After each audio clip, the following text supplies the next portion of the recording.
वचन कहे पवन कुमार। सुरसा बोली, हे हनुमान जी रुक जाओ, हमको देवताओं ने भोजन करने के लिए भेजा है। हनुमान जी बोले, जय हो, अच्छी लंका है। अब जरा चौथी तुलना सुनिए रावण राज्य और राम राज्य की।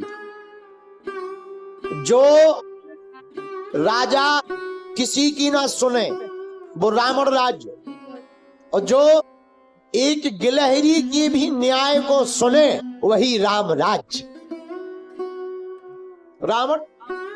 रावण ने किसी की नहीं सुनी, गुरुजी की तो नहीं सुनी, पत्नी की तो नहीं सुनी, न जाने किन किन ने समझाया, पर राम राज्य। अब जरा पांचवा सुनिए, रावण राज्य और राम राज्य में पांचवा अंतर। जो बहु पत्नी, बहुत धर्म पत्नियां बनाने का मतलब बहुत लुगाइयां बनाने का विचार करे वो रावण। बहुत विवाह के लिए सोचे, बहुत पत्नियों का विचार करे वो रावण। जो एक पत्नी व्रतधारी रहे। रूपनखा प्रपोजल लेकर आई पंचवटी में, और क्या बोली, रूप बनाकर बड़ा फाउंडेशन लगाकर आई, वीआईपी चेहरा बनाकर आई। जो राक्षसी चेहरा था उसको पोत दिया पाउडर। बड़ा भैया फाउंडेशन भी बड़ा गजब का होता है। जो असलियत होती है वो छुप जाती है, दूसरी वाली असलियत बन जाती है। बोलो सीताराम। अब भाई जो लगाते हो वो छोड़ना मत। हाँ, अब हम तो देखो भाई बता रहे। सूपनखा पास आई, बढ़िया गोल मटोल बना करके, बढ़िया क्रीम पाउडर लगाकर, तो राम जी को देखकर बोली, हमें देखो। राम जी देखे ही ना। राम जी देख रहे किसकी तरफ? जानकी जी की तरफ। बात किससे कर रहे? सूपनखा से।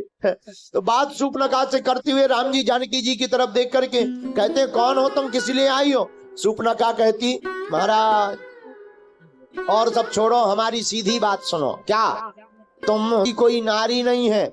राम जी बोले, तो करें क्या? सूपनखा बोली, महाराज विवाह कर लो, शादी। राम जी बोले, हम नहीं कर सकते। क्यों? हमारा तो हो चुका, हमारा हो चुका। बगल में प्रमाण पत्र बैठा है, ये जानकी जी बगल में बैठी हैं, हमारी शादी हो चुकी है। देखो ये राम राज्य है, कोई भाई प्रपोजल लेकर आए और फिर भी राम जी उसकी तरफ के लक्षण नहीं है। बोले फिर? हम कहा ये लक्षण तो काम वाली के हो सकते हैं, तो एक काम वाली रख सकते हो, बाकी पत्नी के लक्षण तो ये है कि ऑर्डर तुम्ही को मानना पड़ेगा। बोलो सीताराम। एक आदमी यही बड़हलगंज का चंगीलाल, हमारा चेला है चंगीलाल, यही बड़हलगंज। अब पति को 2 चांटा खाने के बाद 1.5-2 मिनट तो होश ही नहीं रहा कि हो क्या गया। पत्नी बोली, वाह, अभी सपने में चिल्ला रहे थे कमला कमला कमला, ये कमला कौन है? अब उसे ध्यान आई, उसने कहा, अरे बोले तुमने चांटा गलत मार दिया, गलत जगा दिया। कमला एक घोड़ी का नाम है। तो तुम घोड़ी का नाम सपने में क्यों ले?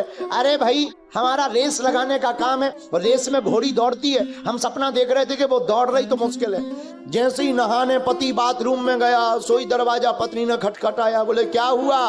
बोले वही तुम्हारी घोड़ी का फोन आया है। तो पत्नियों से बचना बड़ा मुश्किल है।